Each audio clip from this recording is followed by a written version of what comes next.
తిరుమలలో రామచంద్ర యాదవ్ నిర్వాకం మాత్రం తీవ్ర వివాదం రేగిందని చెప్పుకోవాలి. ఎందుకంటే ఇవాళ ఉదయం తిరుపతి చేరుకున్న రామచంద్ర యాదవ్ వెంకన్నకు విన్నపం అంటూ కూడా ఒక కార్యక్రమాన్ని తలపెట్టారు. ఈ కార్యక్రమంలో ముందుగా పోలీస్ అనుమతి లేకపోవడంతో నేరుగా పోలీసులు కూడా వచ్చి కొన్ని నోటీసులు జారీ చేయడం జరిగింది. తిరుమలలో ఎలాంటి ధర్నా కార్యక్రమాలు కానీ ఇతర చర్చకు సంబంధించి రాజకీయ విశ్లేషణ కానీ రాజకీయ వ్యాఖ్యలు కానీ రాజకీయ దుమారం రేగేటటువంటి సంచలన ఆరోపణలు కానీ చేయకూడదు అనేది ఆ నోటీస్ యొక్క ముఖ్య సారాంశం. ఇది తిరుమల టూ టౌన్ పోలీసులు ఇవాళ ఉదయం రామచంద్ర యాదవ్కి అందించడం జరిగింది. పూర్తి స్థాయిలో కూడా ఈ ఏదైతే వాళ్ళు ఇచ్చిన నోటీసుల ప్రకారం తిరుమల నడుచుకోవాలంటూ కూడా ముందుగా రామచంద్ర యాదవ్కు సూచనలు చేశారు. అయితే మొత్తం మీద తిరుమలలో అపచారాలు జరిగిపోతున్నాయి, ఏదో జరుగుతుందన్న ఒక కోణంలో కూడా రామచంద్ర యాదవ్ వెంకన్నకు విన్నపం అంటూ కూడా ఒక కార్యక్రమాన్ని తీసుకురావడం జరిగింది. దీనికి సాధు సంఘ్ పరిషత్ అలాగే కొంతమంది సాధువులు కూడా మద్దతు పలికారు. ఈ నేపథ్యంలోనే ఇవాళ ఉదయం కూడా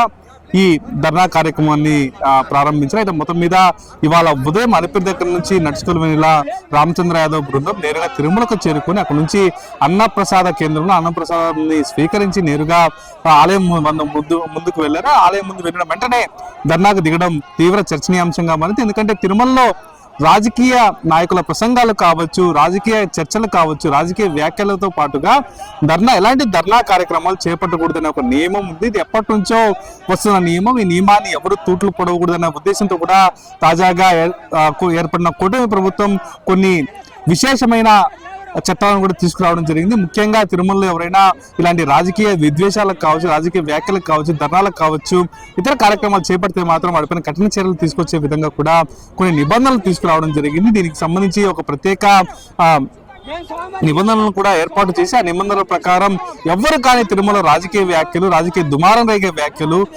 ఇలాంటివి చేయకూడదని కూడా అక్కడ స్పష్టం చేసిన పరిస్థితి. ఈ నేపథ్యంలోనే రామచంద్ర యాదవ్ నేరుగా అన్నదాన సత్రం నుంచి కూడా శ్రీవారి ఆలయం ముందు భాగంలో ఉన్న అఖిలాండంకు ముందు ఉన్న ఖాళీ ప్రదేశంలో కూడా ఆయన ధర్నా కార్యక్రమాన్ని చేపట్టారు.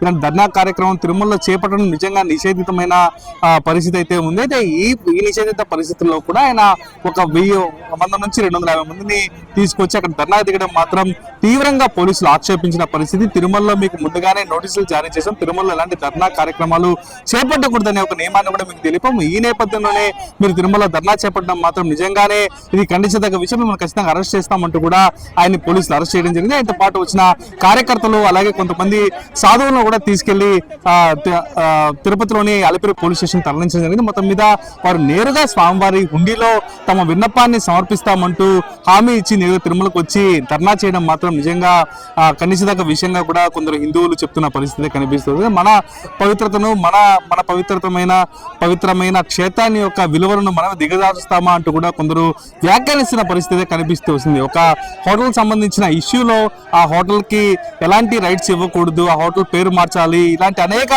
ప్రతిపాదనలు తీసుకురావడం జరిగింది. ఈ ప్రతిపాదనలో కూడా హోటల్ యాజమాన్యం ఆ పేరు మార్పుకు కూడా అంగీకారం తెలిపింది. దీనిపైన రాష్ట్ర ప్రభుత్వం కూడా ఒక ప్రత్యేక నిర్ణయం తీసుకుంది. ఇప్పుడు నేరుగా ఏకంగా హోటల్నే తీసివేయాలంటూ కూడా హిందూ సంఘాలతో పాటు రామచంద్ర యాదవ్ డిమాండ్ చేస్తున్న పరిస్థితి కనిపిస్తూ వస్తుంది. మొత్తం మీద ప్రభుత్వాలు స్పందిస్తున్నప్పటికీ కొన్ని చిన్న వ్యాఖ్యలు కావచ్చు, తిరుమలలో చిన్న ధర్నాలు కావచ్చు, ఇలాంటి విషయాలు కూడా కోట్లాది హిందువుల మనోభావాలు దెబ్బతీసే విధంగా కూడా ఉంటాయని కూడా పోలీసులు విజ్ఞప్తి చేస్తున్న పరిస్థితి. ఎవరు కానీ తిరుమలలో ధర్నా చేపట్టకూడదు, తిరుమలలో రాజకీయ వ్యాఖ్యలు చేయకూడదంటూ కూడా పోలీసులు మరోమారు హెచ్చరిస్తున్న పరిస్థితి. అయితే దీనిపైన స్పందించిన పోలీసులు ఇప్పటికే రామచంద్ర యాదవ్ను అరెస్ట్ చేసి తిరుపతి తీసుకెళ్లాము, ఖచ్చితంగా ఆయన పైన చట్టపరమైన చర్యలు తీసుకుంటాము, ఇలాంటి ఎవరు చేసినా ఉపేక్షించే పరిస్థితి లేదని కూడా పోలీసులు తెలియజేసిన పరిస్థితి తిరుమలలో కనిపిస్తుంది. మొత్తం మీద రామచంద్ర యాదవ్ అంశంలో మాత్రం ఇప్పుడు ఎలాంటి స్టాండ్ తీసుకున్నారు, ఎలాంటి కేసులు పెట్టున్నారని మాత్రం మరి కొద్ది గంటల్లో తెలియనుంది. అయితే మొత్తం మీద దీనిపైన ముందుగా 41 నోటీసులు ఇస్తారా లేదా అరెస్ట్ చేస్తారా, అసలు